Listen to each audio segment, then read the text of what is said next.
the continuity of government, Dick Cheney and others. And then we have a congressional hearing where we have Congressman Jack Brooks and others during Iran-Contra bringing up the secret plans, and they're told by Congressman in a way that that can't be discussed. It's a national security issue.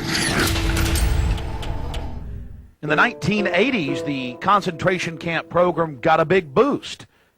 Colonel North, in your work at the NSC, were you not assigned at one time to work on plans for the continuity of government in the event of a major disaster? Mr. Chairman. I believe that question touches upon a highly sensitive and classified area, so may I request that you not touch upon that, sir. I was particularly concerned, Mr. Chairman, because I read in Miami papers and several others that there had been a plan developed by that same agency, a contingency plan in the event of emergency that would suspend the American Constitution. And I was deeply concerned about it and wondering if that was the area in which he had worked. I believe that it was, may I most respectfully request that that matter not be touched upon at this stage. If we wish to get into this, I'm certain arrangements can be made for an executive session. And tragically, the only member who got close was Jack Brooks, and he was stopped by the chairman. But the truth of the matter is that, yes, you do have those standby provisions, and the plans are there, and the statutory emergency plans are there, whereby you could, in the name of stopping terrorism, apprehend, invoke the military, and arrest Americans and hold them in detention camps. Throughout history, criminals get control of governments. They use phony crises to enslave the public. And they're taking your pension funds, they're taking your money, they're raising the taxes on you, they are going to squeeze the daylights out of us all, and that's why they're geared up for martial law and to take the media over, because this is quite a gamble by the establishment. You know, we should have grand juries indicting the bankers and having them turn states' evidence against each other, and this whole criminal shadow government, national security state should be exposed. Everything it's engineered, and bring in total tyranny and start arresting people for their speech. So it either goes into tyranny or into liberty. And believe me, folks, liberty is probably where it's going, because this tyranny is so horrible they've got planned.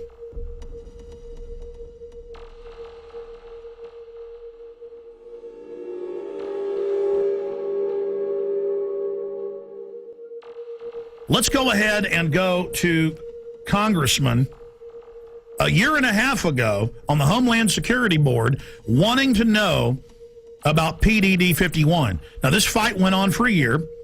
The cover sheet of Presidential Decision Directive 51 stated the president's a dictator. Congress has no power during any emergency, including economic. So now Congress isn't involved in continuity of government when Congress is co-equal to the president and the courts. In fact, the Founding Fathers said Congress was above the courts and the president, but then later courts said, no, they're equal. Now they're saying they're not. Okay? Because it's harder for a dictator to take control in the Congress because there's 500 people. Separation of powers. The president is where your main dictator will come from, so it's the weakest. It follows the orders of Congress and then executes those orders. But then the chairman of the Homeland Security Committee said, I am co-equal with the president in national security. Let me see PDD 51. And they were told no. But the cover sheet alone states the president's a dictator. Then we see last year PDD 51 being executed, and members of Congress, Senator Inhofe and others, being told martial law will be declared if you don't hand total control and immunity over to the banks. And they followed orders and did it. So the martial law is now in place. And with that comes the FEMA camps. Will we get to that place? Not if we expose it. But we're already got our neck in the noose here. Is the executioner going to pull the lever? I don't know. Let's continue with the congressman talking about PDD 51. Most Americans would agree that it would be prudent to have a plan to provide for the continuity of government and the rule of law in case of a devastating terrorist attack or natural disaster. A plan that provide for the cooperation, the coordination, and continued functioning of all three branches of the government. The Bush administration tells us they have such a plan. They introduced a little sketchy public version that's clearly inadequate and doesn't really tell us what they have in mind. But they said, don't worry, there's a detailed classified version. But now they've denied the entire Homeland Security Committee of the United States House of Representatives access to their so-called detailed plan to provide for continuity of government. They say, trust us. Trust us, the people who brought us Katrina, to be competent in face of a disaster. Trust us, the people who brought us warrantless wiretapping and other excesses eroding our civil liberties. Trust us. Maybe the plan just really doesn't exist, and that's why they won't show it to us. I don't know. Or maybe there's something there that's outrageous. The American people need their elected representatives to review this plan for the continuity of government. All right, that's Congressman Peter DeFazio. Now, that was a year and a half ago. Mr. DeFazio, the cover sheet says the president's a dictator and that Congress has no authority over continuity of government. That's why they're now saying Congress can't see it, because they're declaring and executing that power.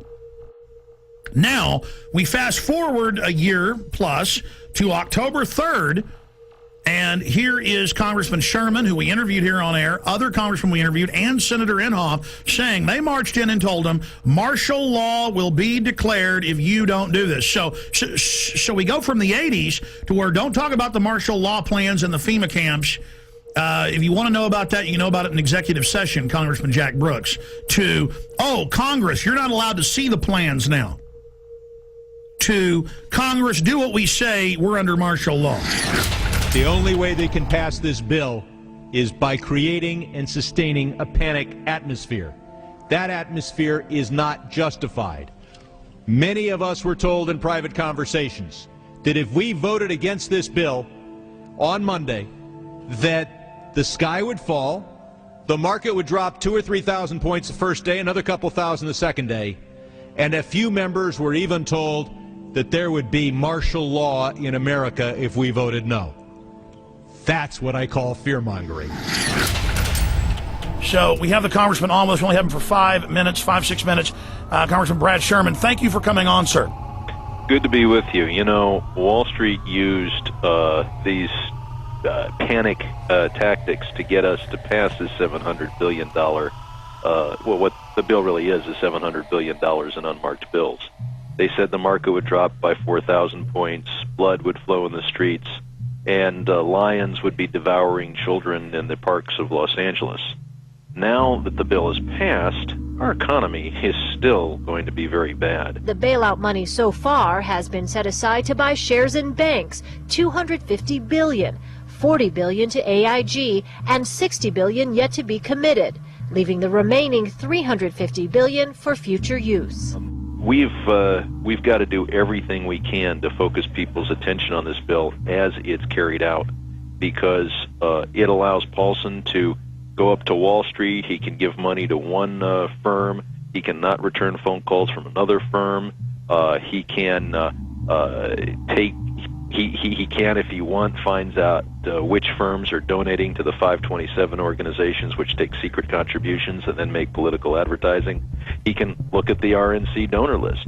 He can do anything he wants. Let's go back to what you said on the floor in the last 24 hours about members of Congress, and I've talked to some. They're afraid to even come on and talk about it, being told there will be martial law in America and we'll just do this with or without you if you don't do this. That is incredible. And I just had the former head of the Treasury on earlier, Dr. Paul Craig Roberts from Reagan, had a policy saying that this gives them economic martial law. Is that not terrorism? Is it? I mean, is not the definition to threaten harm or carry out harm for a political aim, sir? Well, but keep in mind, we passed the bill, and I'm told the market is down. Sir, here's the $64 million question. You and other members of Congress say, yeah, well, there were some people threatening martial law, but we don't, think they meant it. They were just trying to fearmonger, which I call terrorism, into it. That's a huge issue. Specifically, sir, we need to know names. Who told you that they were told that martial law and blood in the streets, as you said, what happened? Private conversations between members on the floor, you really can't reveal without the permission of the other party. I understand, but were there arm twisters coming up, or were they scared? I mean, how was it said specifically? What we have to do is expose those circumstances where we're bailing out a particular firm, and how many of the executives at that firm are continuing to make $1 million a year, $5 million a year, $20 million a year. There's going to be a lot of information that is not public, and it's going to take investigative reporters to find out things that congressmen can't find out and that the public is not going to be aware of. You know, I have to go right now, but it's been a pleasure being with you.